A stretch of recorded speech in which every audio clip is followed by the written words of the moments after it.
welcome back to my channel. Thank you guys for watching and for continuing to watch. You guys already know the drill. If you haven't subscribed already, go ahead and do so right now and make sure that you join the Girl on Wheels Society with me and let's get talking. So if you guys already follow my Instagram, you'll know that I posted up a little post for National Rare Disease Day, which was hashtag National Rare Disease Day. If you saw that, you know a little bit about what I'm talking about today. Talking a little bit about my rare disease, which is Titin myopathy, meaning it is a congenital birth disorder, which, to dumb it down even more, it is a muscular disorder that originated from birth. So I have had it my whole entire life. But when I was younger, I actually did not have a diagnosis. It was originally just, they thought, SMA, which is a more common, still rare, but very common in the muscular dystrophy community. I was not hitting the milestones of a diagnosed SMA, so for the longest time,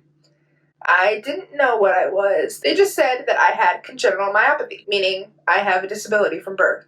So it was very vague, but they didn't know exactly what disability. Up until about a couple of years ago, if you guys remember the ALS Ice Bucket Challenge. And, here we go. Shit. Yeah. Still very embarrassing. Anyway, as we know, a lot of our family and friends were joining in on this little challenge that swept worldwide, which, as challenges do, everyone was doing it. That's what she said! But what you don't know is because of that, I actually got my diagnosis. I am so thankful to the ALS Ice Bucket Challenge, and if you've done it, thank you so much. Besides getting extremely cold for a couple of seconds and then challenging 3 other friends to just continue the stream of the Ice Bucket Challenge, I know what I am now. I know something that I questioned and always wondered, because a lot of the times I went to MDA camps and there was people who would always ask me, oh, what do you have? Trying to see who has what the other person has and try to make friends out of who has the same diagnosis. Yeah, it's a disability thing. So a lot of the times I was always like, I don't know what I have. I know I have muscular dystrophy, so I use that. Being friends with everyone, including the ones with SMA, the ones with Duchenne's. Heads up to my Duchenne boys.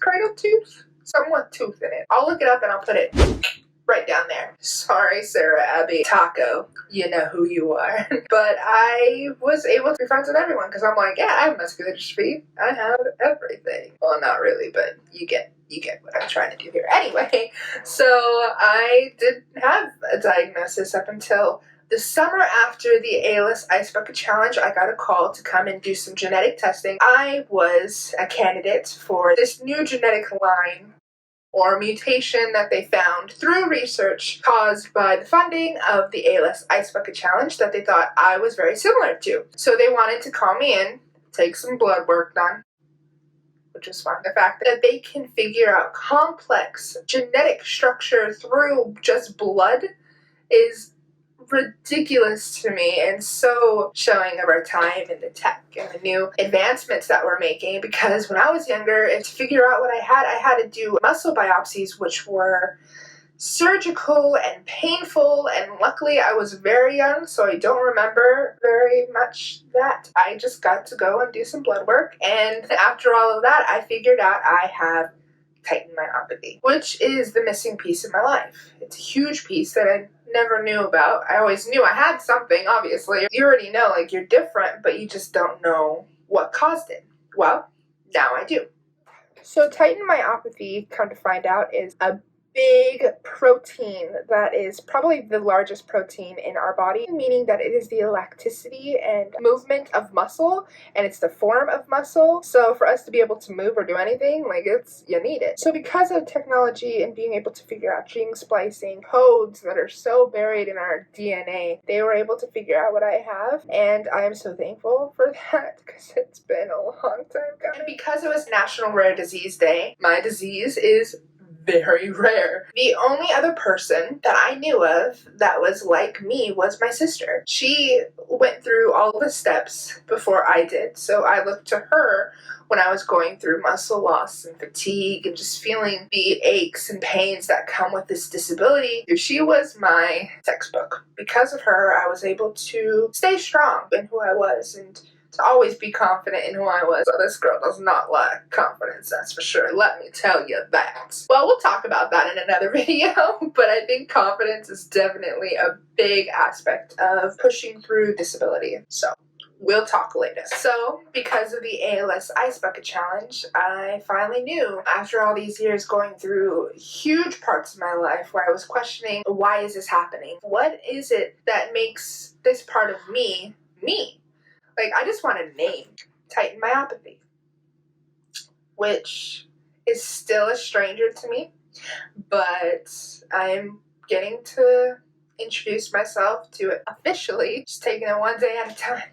So a lot of the times when you get a diagnosis, you have questions and you want to know, what is my future? But the thing about having a new diagnosis that is so rare and just discovered, there is no history to it. My sister and I, when we were diagnosed, were the 7th and 8th case. And at that time, we were the only ones that were siblings. I don't know how many there is now.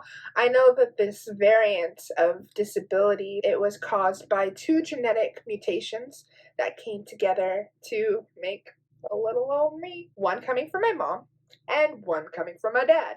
So the fact that these 2 people with these 2 gene mutations came together and created a genetic line that is so rare, it was crazy. I'm obviously not a doctor. I am nowhere near a scientist. So I'm gonna try to help you as much as possible to understand. This is my channel, we're just talking. So my father was actually recently diagnosed with cardiomyopathy, meaning that his heart was maldeveloped. It is a genetic trait that he inherited actually from his father, who, I miss you, Grandpa, so much. So that's my dad. And my mother has a form of onset ALS that affects her shins and her forearms as she gets older. Just a lot of unnecessary hassle in a life that's already a hassle. So, and she's my #1 caregiver. So it's just kind of like a scary thing for both of us. So on that day, walking into that doctor's office, I did not know I was going to be getting my diagnosis, but also all of this other news that is going to affect my life so much. So, if you're a millennial like me, you watched Teen Mom. And actually, I have a great story. So there was a young mother, and I remember my mom and I watching the little baby. And like me, it was a floppy baby. That's what they called me. It's not an insult, it was just a description. But she had the hand contractures like I did. And little characteristics of her stuck out to my mother and I, and we were like, hey, I bet you anything that little girl has what my sister and I have. Well, the mom I'm talking about is Leah in Teen Mom 2 and her daughter Allie. So seeing this little girl grow up, having all of the milestones that I did, seeing the way she would move and walk and fall, and the concern of her mother was just like deja vu to me. It was my life. So because these 2 different rare mutations came together, which is already pretty much hitting the gene pool lottery, my disability was created, and it came out first with my sister, and they tried for a second, and she was perfectly fine, and then they tried for a third, and I was more worse than the first. So now I have my diagnosis of Titin myopathy, and because it is so new and rare, I don't have answers to a lot of the questions that I asked and that people ask, but I'm learning day by day, and luckily with this, it hasn't really been as progressive as other forms of muscular dystrophy, which I've been so thankful for.